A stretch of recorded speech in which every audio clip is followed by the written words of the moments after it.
પપ્પા આ વખતે એના ફોર્મ્સમાં આગળ શું પરસ્યુ કરવું હોય છે એ લોકોને, એ તમને ઇન કેસ કંઈ પેટર્ન જોવા મળી હોય તો? આ વખતે પેટર્ન બહુ સરસ હતી કે છોકરાઓ જમાનાના કદમથી કદમ મિલાવે છે.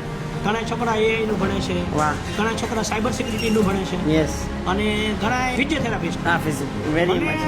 મોટા મોટો જો જગ્યા હોય ને, હા. તો હું બધા ધોરણા જ્ઞાતિના છોકરાઓ તમે ફિઝિયોથેરાપિસ્ટનું કરો, હા, એટલું બધું ભણવાનું નહીં આવે ને તરત તમને જોબ મળી જશે. કરેક્ટ.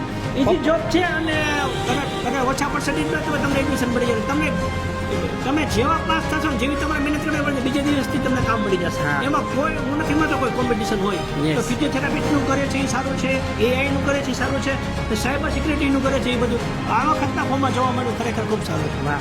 અને જેમ પપ્પા તમે કીધું ફિઝિયોથેરાપિસ્ટનું કરે, અને ઇટ ઇઝ ટ્રુ. હવેની જનરેશન જેમ આગળ વધશે એવી રીતે જોઈન્ટ પેઇન થવાનું જ છે.